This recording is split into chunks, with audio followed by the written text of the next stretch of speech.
Good afternoon students. आज का हमारा टॉपिक है पर्सपेक्टिव।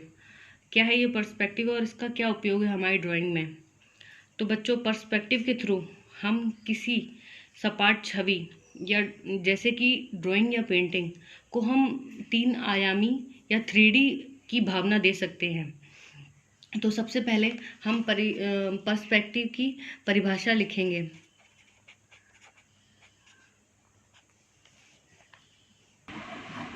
हाँ, जैसे कि आप देख सकते हैं कि मैंने परिभाषा लिख ली है। मैं आपको ये परिभाषा एक बार पढ़ के सुना दे रही हूँ।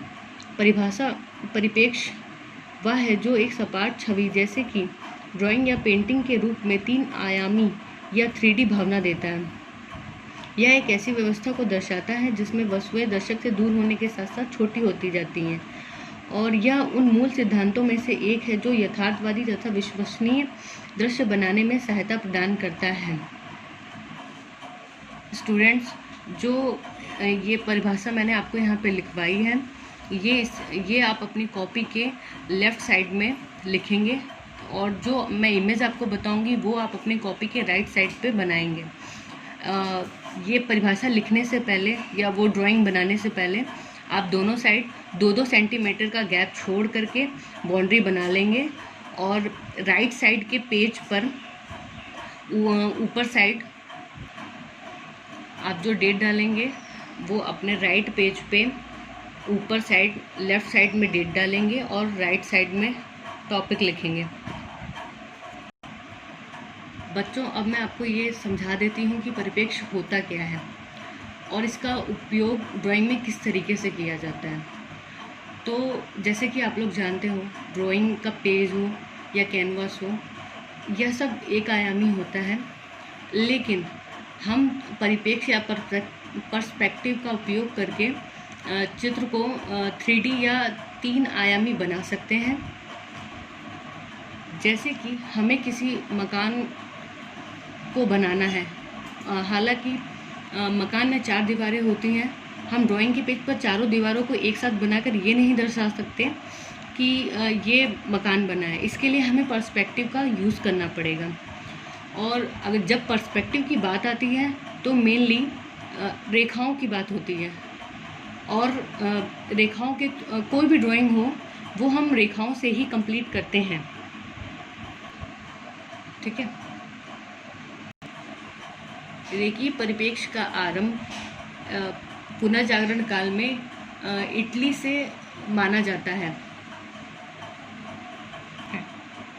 जिसके मेन आर्टिस्ट फिलिप्पो ब्रूनलेसी माने जाते हैं। जो मैंने अभी आपको बताया वो आप अपनी कॉपी पे इन शब्दों में नोट कर लीजिए। पश्चिमी कला में लागू परिप्रेक्ष्य के नियम 1400 के दशक की शुरुआत में इटली के फ्लोरेंस में पुनर्जागरण के दौरान विकसित हुए। परिप्रेक्ष्य के 3 प्रकार हैं: 1 बिंदु, 2 बिंदु तथा 3 बिंदु। अब हम सबसे पहले 1 बिंदु परिप्रेक्ष्य को डिस्कस करते हैं।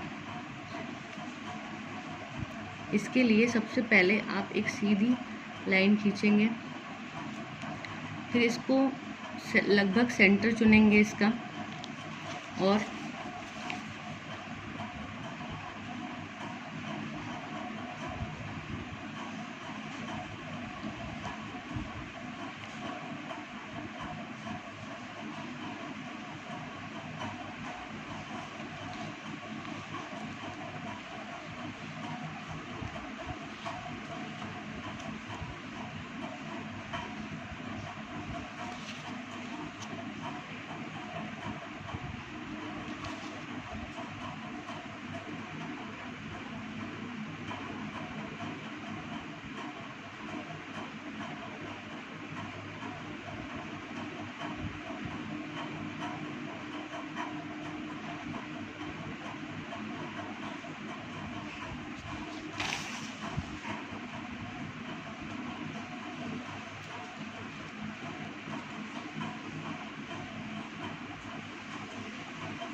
जैसे कि आप इमेज में देख रहे हो, मैंने एक रेल की पटरी की इमेज बनाई है और ये पटरी ये दर्शा रही है कि किस तरीके से एक बिंदु पर ये दोनों रेखाएं एकत्रित हो रही हैं।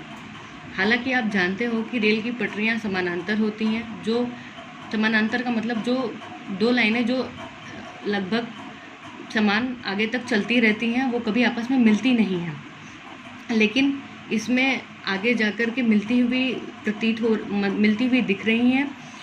ये पर्सपेक्टिव दिखाने का सबसे आसान तरीका होता है। 1 पॉइंट पर्सपेक्टिव का सबसे पहले उपयोग लियोनार्डो दा विंची ने मैगी का पालन नामक अपनी एक कृति में किया है।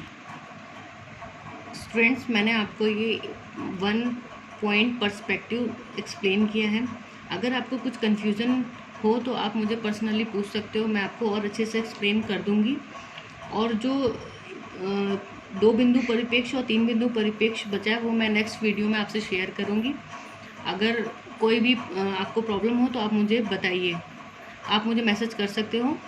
और थैंक यू।